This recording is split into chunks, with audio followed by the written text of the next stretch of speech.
Bienvenido a su clase del día de hoy.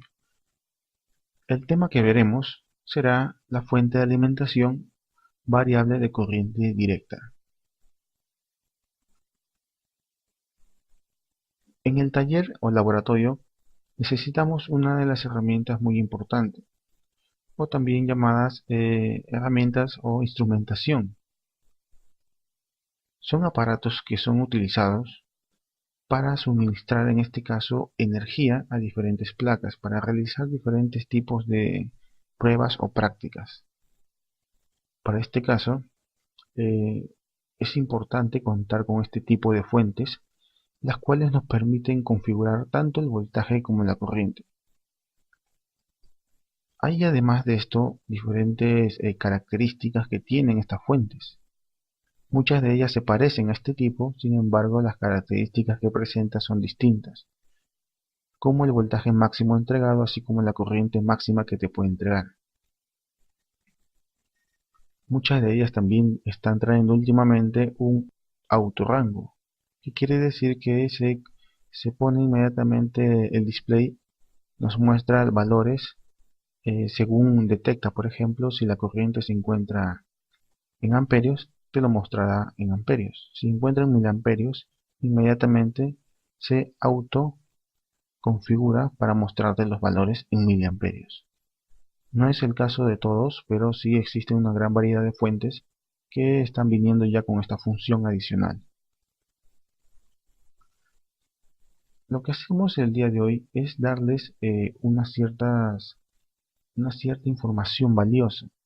Cuando usted compre este tipo de fuentes, es importante que la corriente que te puede entregar se encuentre entre 0 y 2 amperios y que el voltaje de salida además sea entre 0 y 15 voltios aproximadamente. Con estas características nosotros podemos trabajar en lo que respecta a la reparación de los equipos sin dañar tanto algunas placas al momento de diagnosticar cuando se encuentran en cortocircuito. Muchas veces este tipo de fuentes se conectan a la placa para simular lo que es el comportamiento de una batería. Sin embargo, cuando la placa del smartphone se encuentra en cortocircuito, tiene algún componente que falla en alguna etapa, este lo que ocasiona en la placa es que comienza a consumir mucha más corriente de la que debería. Por lo tanto, la fuente que se encuentra aquí, al momento de conectar estos bornes a la placa, entregaría mucha corriente. Incluso te entregaría muchas veces una alta corriente según la que te pueda proporcionar esta fuente. Es por eso que le ponemos un límite, que es de 2 amperios. De aquí la importancia de seguir siempre estas recomendaciones en cuanto a la corriente y el voltaje que te puede entregar. Veamos una representación simbólica en lo que respecta a la fuente de corriente directa. Tenemos aquí nuevamente la fuente y la representación simbólica o esquemática es la que se muestra aquí. Esta fuente nos puede entregar un determinado voltaje. Este voltaje, gracias a estas perillas que se encuentran aquí, podemos variarlo. Note además de que hemos puesto una resistencia en serie a la fuente de corriente directa. Esta es porque realmente una fuente real tiene una resistencia interna. Esta resistencia interna es la que ocasiona muchas veces que cuando conectamos la fuente a un circuito, el voltaje caiga o disminuya. Esto sucede producto de la resistencia interna, ya que en el momento de conectar una carga, esta pasa a ser como una especie de configuración divisor de tensión. Una resistencia aquí y otra conectada en serie. Veamos las partes de control de la fuente de voltaje de corriente directa. Tenemos aquí en la parte inferior izquierda lo que es el botón de control de on-off o encendido y apagado. Más arriba tenemos las perillas que nos permiten controlar la corriente continua. Con estas puede usted nivelar la corriente que desea que tenga como salida máxima así como limitarla. Lo que tenemos aquí son las dos perillas también, que es para el control del voltaje. Una de ellas nos permite controlar el voltaje a pasos más grandes y otra de una forma más fina. Como por ejemplo aquí podemos aumentar 1, 2, 3 voltios y aquí podemos controlar los decimales como 1.2, 1.3 de forma más precisa que la del lado derecho. Ambas se utilizan para poder graduar mucho mejor el voltaje de salida entre los bornes de esta fuente. Por lo tanto, estos son los botones del control de voltaje.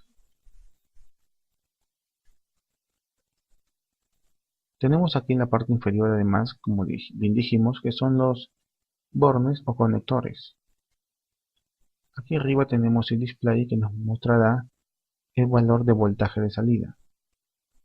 Y en la parte izquierda, en este display se mostrará lo que es la corriente.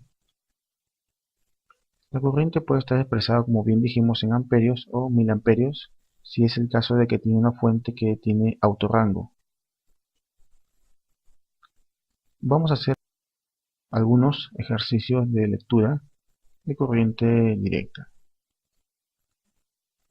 Si en este display tiene un valor de 0.25, considerando que la fuente no tiene autorrango, le estará diciendo que la corriente es de 0.25 amperes. O también expresado en miliamperios vendría a ser 250 miliamperios. También podría mostrar un valor de 1.2. En este caso se refiere a 1.2 amperes o amperios, que es igual a 1200 miliamperios.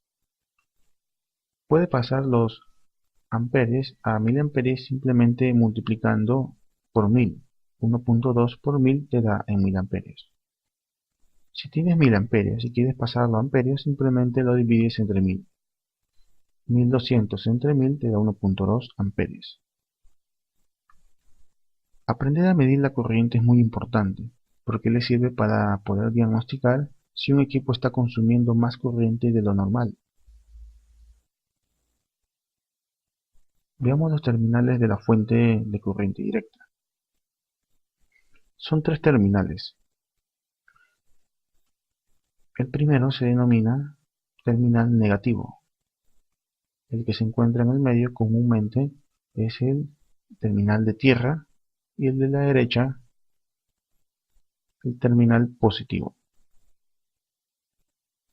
Bien, con esto hemos terminado en lo que respecta a la parte de fuente de alimentación variable. Ya hablaremos más adelante en usos prácticos en lo que respecta a las conexiones y la forma de que se puede observar los altos niveles de corrientes que exceden lo normal en una placa. Y hasta aquí nos estamos quedando.